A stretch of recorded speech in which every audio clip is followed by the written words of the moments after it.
Imagine walking into a room where every eye judges you, every whisper cuts, and every laugh is a blade aimed at your heart. Now imagine turning that room silent, not with words, but with the weight of who you are. This is the story of Olivia Mitchell, a woman who stepped into a world that didn't want her and left it forever changed. Welcome to the Jones Life Stories, where we uncover the raw, real journeys of those who rise above. Buckle up, hit that like button, and subscribe to join us on this unforgettable ride. Let's dive in. The sun beat down on the NATO training camp, a sprawling maze of dirt, sweat, and ambition tucked into a remote valley. Dust swirled as a beat-up pickup truck rumbled to a stop, its chipped paint and mud-caked tires screaming outside her. Out stepped Olivia Mitchell, her faded t-shirt clinging to her frame, a worn backpack slung over one shoulder, and her brown hair tied low in a messy bun. She looked like she'd wandered off a logistics crew, not like a cadet ready for elite military training. The recruits nearby exchanged smirks. "Army taking backstage volunteers now," one muttered, loud enough for her to hear. Olivia didn't flinch. Her boots, scuffed and worn, crunched on the gravel as she walked toward the check-in tent. Her eyes scanned the chaos of a camp, cadets shouting, instructors barking orders, the clatter of gear being unpacked. She stood still, hands in her pockets, like she was waiting for a signal only she could hear. Nobody could have guessed her story. Olivia came from one of the wealthiest families in the country, raised in a world of gated estates, private tutors, and chauffeurs. But you'd never know it. No designer labels, no polished nails, just a plain face and clothes that looked like they'd been through 100 wars already. Her backpack, held together by a single stubborn strap, sagged under the weight of whatever she carried. It wasn't money or privilege. It was something heavier. At the check-in tent, Captain Harrow, the head instructor, loomed like a mountain. His voice could stop a riot, and his eyes sized up every cadet like they were prey. He locked onto Olivia, his finger jabbing the air. "You," he barked. "What's your deal, cadet? Supply crew get lost." The group behind him snickered. A sharp-eyed blonde named Tara, her ponytail swinging like a weapon, leaned toward the cadet next to her. "Bet she's here to check a box. Gender quota, right?" Olivia's face stayed calm, her voice steady. "I'm a cadet, sir." Harrow snorted, waving her off. "Get in line, then. Don't slow us down." The recruits laughed as she walked to the back of the line, her boots kicking up dust. They didn't know what was coming. They didn't know her. Hey, Jones Life Stories family. If Olivia's grit is hitting you right now, take a second to smash that like button and drop a comment. Where are you watching from? Your support keeps these stories alive, so hit subscribe and let's keep pushing forward together. Like Olivia, you've got a fire inside you, don't let anyone dim it. The first day was a brutal gauntlet designed to break the weak. Push-ups until your arms trembled, sprints that burned your lungs, burpees in the dirt under a blazing sun. Olivia kept pace, her breathing even, her movements precise. But her shoelaces, frayed, barely holding her boots together, kept slipping loose. During a sprint, Lance, the group's golden boy with broad shoulders and a grin that screamed confidence, jogged up beside her. "Yo, thrift store," he called, loud enough for the whole line to hear. "Your shoes giving up? Or is that just you?" Laughter rippled through the group. Olivia didn't respond. She knelt, retied her laces with quick, precise fingers and stood. But as she did, Lance bumped her shoulder, hard. She stumbled, her hands hitting the mud, her knees sinking into the wet earth. The group howled. "What's that, Mitchell?" Lance smirked. "You signing up to clean the floors, or just be our punching bag?" Olivia got up, wiped her palms on her pants, and ran on. Not a word. The laughter followed her, but her eyes stayed forward, her steps steady. At the mess hall that evening, Olivia carried her tray to a corner table away from the chatter. The room buzzed with recruits swapping stories, their egos louder than their voices. Derek, a lean, cocky cadet with a buzz cut, spotted her sitting alone. He strutted over, dropping his tray with a clatter.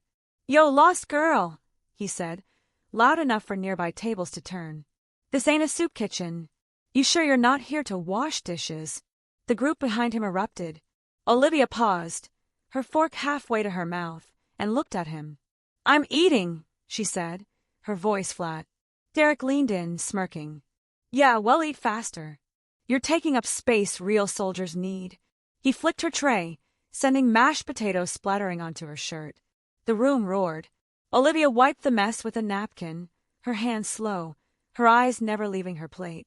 She took another bite, like he wasn't even there. The navigation drill was a new kind of hell. Cadets had to cross a forested ridge with only a map and a compass, under a strict time limit. Olivia moved alone, her steps quiet against the pine needles, her compass steady. A group of 4 cadets, led by a wiry guy named Kyle, spotted her checking her map under a tree. "Hey, Dora the Explorer," Kyle called, his voice cutting through the quiet. "You lost already, or you just out here picking flowers?" His group laughed, circling closer. Olivia folded her map, her fingers deliberate, and kept walking. Kyle jogged up, snatching the map from her hands. "Let's see how you do without this," he said, tearing it in half and tossing the pieces into the wind. The others cheered. Olivia stopped, her eyes following the scraps as they fluttered away. She looked at Kyle, her face blank, and said, "Hope you know your way back." Then she turned and kept moving, her pace unchanged. Kyle's laughter faltered, but his group kept jeering, their voices echoing through the trees. The rifle disassembly drill that afternoon was a wake-up call. Cadets had 2 minutes to take apart an M4 carbine, clean it, and reassemble it. Most struggled, their fingers fumbling, swearing as parts slipped. Lance finished in a messy 143, grinning like he'd aced it. Tara scraped by at 159, her hand shaking. Then Olivia stepped up. She didn't rush, didn't hesitate. Her hands moved like they were following a script. Pin out, bolt free, parts laid out in a perfect grid. 52 seconds. Not a single mistake. Sergeant Polk, the instructor, stared at the timer, then at her. "Mitchell," he said, his voice low. "Where'd you learn to do that?" Olivia wiped her hands on her pants and stepped back. "Practice," she said, her eyes on the ground. The training screen played a slow-motion replay, every move clean, no wasted motion. A lieutenant nearby muttered to Polk, her hands didn't shake. "That special force is steady." Lance overheard and scoffed. "So, she can clean a gun? Doesn't mean she can fight." During a break, a quiet cadet named Elena, who'd been watching Olivia closely, slipped her a spare map from her own kit. "You'll need this," Elena whispered, her eyes darting to make sure no one saw. Olivia took it, nodded once, and tucked it into her bag without a word. Whispers started after that. A few cadets glanced at her during the next break, trying to piece her together. Olivia didn't seem to care. She sat on the grass, readying her laces, her face as blank as ever. Tara leaned over to Lance, her voice low but sharp. "Bet she's got some sad story. Poor kid from nowhere trying to prove she's somebody." Lance laughed. "Yeah, well, she's proven she's a nobody." Olivia's fingers paused on her laces for just a moment. Then she kept tying, her movements slow, like she was sealing something inside her. In the equipment shed, where cadets were assigned gear for the next drill, Olivia waited her turn, her backpack slung over one shoulder. The quartermaster, a gruff older man named Gibbs, handed out vests and helmets with a scowl. When Olivia stepped up, he looked her over, his lip curling. "What's this, a hobo convention?" he said, loud enough for the line to hear. "We don't got gear for civilians, sweetheart." He tossed her a vest 2 sizes too big, the straps dangling uselessly. The cadets behind her snickered. "Maybe use it as a tent," one called. Olivia caught the vest, her fingers tightening around the canvas. She didn't argue, didn't ask for a replacement. She slung it over her shoulder and walked out, her boots echoing on the concrete. Gibbs laughed, shaking his head. "That one's going to wash out by tomorrow," he said to the room. Outside, Olivia adjusted the vest with a few quick knots, making it fit perfectly, her hands moving with the same precision she'd shown with the rifle. The terrain run the next morning was brutal, 10 miles over rough ground, full gear, no brakes. Olivia stayed in the middle of the pack, her breathing even, her steps steady. Tara was right behind her, muttering the whole time. "Pick it up, charity case," she hissed. "You're dragging us down." At the halfway mark, Tara nudged Olivia's elbow just enough to throw her off. Olivia's foot caught a rock, and she veered off the path, her ankle twisting as she hit the ground. Captain Harrow saw it. Mitchell, he roared. Broke formation. Squad loses points. The group groaned, some shooting her dirty looks. Lance turned, his face flushed. Nice one, Mitchell. Real team player. Olivia didn't argue. She got back in line, her jaw tight, and kept running, her limp barely noticeable. When the run ended, Harrow pointed at her. 5 extra laps. Move. The others watched, some smirking, as Olivia started running again, her breath coming in short gasps. She finished, her face slick with sweat, her hands on her knees. No one offered her water. Tara tossed an empty bottle at her feet. Hydrate with air, she said, laughing. Olivia picked up the bottle, crushed it in her hand, and dropped it in the trash. Not a sound. During a night drill, cadets were tasked with setting up a perimeter under simulated enemy fire. Flares lit the sky, and instructors shouted orders, creating chaos. Olivia worked alone, securing a rope barrier with steady hands. A cadet named Marcus, stocky and loud, decided she was an easy target. He grabbed her rope, yanking it free, and tossed it into the mud. Oops, he said, grinning. Guess you're not cut out for this, huh? The others nearby laughed, their flashlights bobbing as they watched. Olivia knelt, picked up the rope, and started over, her fingers moving methodically. Marcus wasn't done. He kicked dirt onto her hands, coating the rope in grime. Keep trying, princess, he said. Maybe you'll get it by morning. The group roared. Olivia paused, her hand still, then looked up at him. You done? She asked, her voice quiet but sharp. Marcus blinked, thrown off, but laughed it off. She went back to work, the rope clean again in seconds. Later, when the drill ended, Marcus' own barrier was found loose, costing his squad points. No one saw Olivia near it, but Elena, watching from the sidelines, hid a small smile. That night, in the barracks, Olivia sat on her bunk, pulling an old photo from her bag. It was creased, the edges worn, showing a younger her standing next to a man in a black jacket. His face was blurred, but his posture, shoulders back, eyes sharp, carried weight. She traced her finger over the photo, her lips pressing together, then tucked it away when she heard footsteps. Lance walked by, tossing his towel over his shoulder. Better sleep tight, Mitchell, he said. Tomorrow's shooting. Don't choke. Olivia didn't look at him. She lay back, hands behind her head, staring at the ceiling, her breathing slow and even. Joan's Life Stories crew, let's pause for a second. Olivia's facing a storm, but she's standing tall. That's the kind of strength we all have inside us, waiting to be unleashed. Drop a comment below. What's a challenge you faced that made you stronger? Hit that like button. Share this story with someone who needs it, and subscribe to keep the inspiration flowing. Let's get back to Olivia. The long-range shooting exam was a make-or-break moment. 5 shots for 100 meters, 5 bullseyes or you're out. The cadets lined up, nervous, fiddling with their scopes, whispering about wind speed. Tara went first, missing 2 shots, her face pale as she stepped back.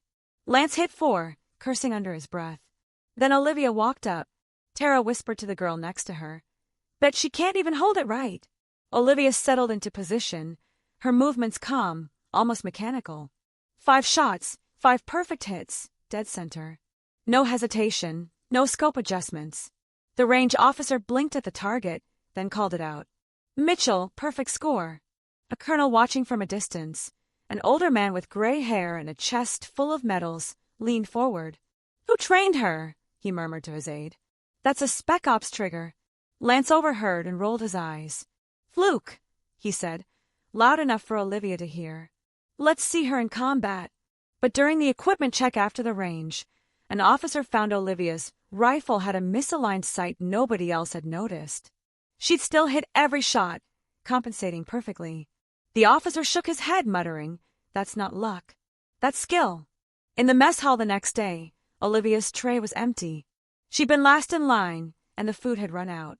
She sat anyway, sipping water, her face calm. A group of cadets, led by a girl named Jenna, saw her and decided to have fun. Jenna, tall and smug with a laugh that carried, walked over and dropped a half-eaten apple onto Olivia's tray. Here, she said, her voice dripping with pity. Can't have you starving, right? You need strength to what? Carry our bags. The table behind her burst into laughter. Olivia looked at the apple, then at Jenna, her eyes steady. "Thanks," she said, picking it up and taking a slow bite. Jenna's smile faltered. She'd expected a reaction, not this. The group kept laughing, but it was forced now. Olivia finished the apple, core and all, and set the tray aside. As she stood to leave, she brushed past Jenna, her shoulder just grazing her, enough to make Jenna step back. The room went quiet for a moment, watching her go. The combat simulation was the real test. One-on-one, hand-to-hand, no weapons. Olivia was paired against Lance, who towered over her, his fists clenched, a grin spreading across his face. Before the whistle blew, he charged, grabbing her collar and slamming her against the wall. Her shirt tore, the fabric ripping from her shoulder to her back, exposing a faded black tattoo across her scapula. The squad burst into laughter. "She's inked up, too," Tara jeered. "What is this, a biker gang?" Lance leaned in, his face inches from hers. "This isn't daycare, Mitchell. It's a battlefield. Go home, rookie." Olivia didn't move, her eyes locked on his, steady, unblinking. "Let go," she said, her voice low. Lance laughed, but his grip loosened for a second. She stepped back, turned, and the torn shirt fell lower, revealing the full tattoo, a coiled black viper with a shattered skull. The yard went silent.